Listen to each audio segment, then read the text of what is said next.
All right, so today we are going to talk about converting from polar coordinates back into Cartesian coordinates and equations and that kind of stuff. So first, going from polar to rectangular.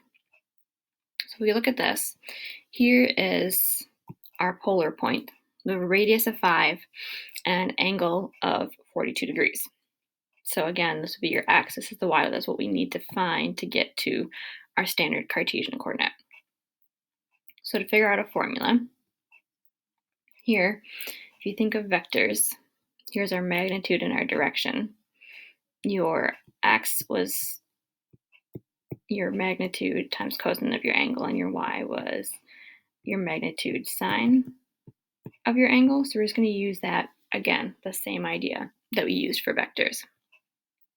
So to summarize, a polar point given as r theta can be rewritten as a rectangular coordinates of x, y by doing x equals r cosine theta, y equals r sine theta.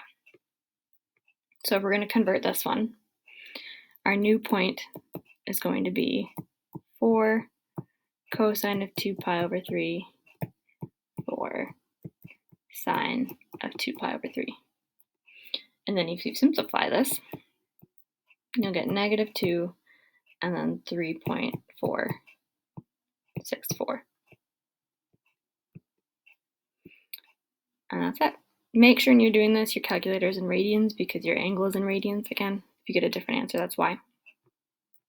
Okay, going the other direction. So you have rectangular coordinates and you want to write them in polar coordinates. So same general idea. Now we're going from 4, 3. We want to get down to an r theta. So how can we do that? Your r is going to be this length and your theta is going to be this angle. So to get the formula, we want our r, we want the theta.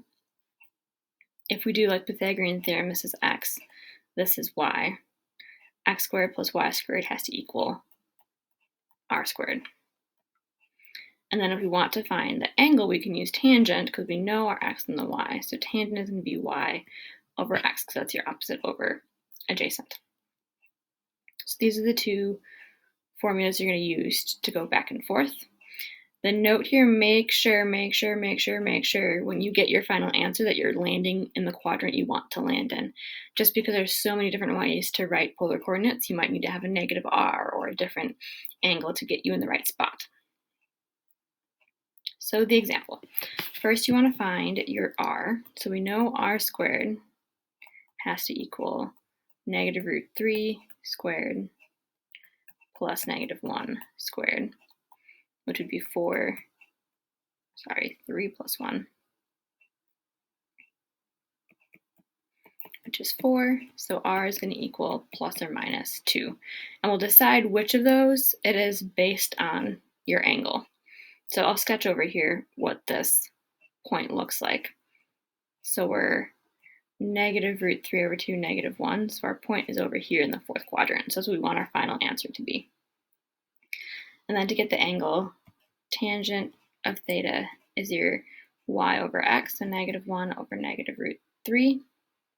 So theta is going to be your tangent inverse of 1 over root 3, which will give you 30. So now you need to think of possible answers. So if I just do 30, like if I do 2, 30, that's going to put me in this quadrant. I don't want that.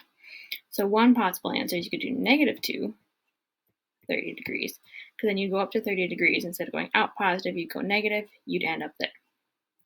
You also can do a positive 2 and then find this angle, which is going to be 210. Or you can do it in radians, you do negative 2 and pi over 6, etc., etc., etc., etc. So check on Schoology for the homework.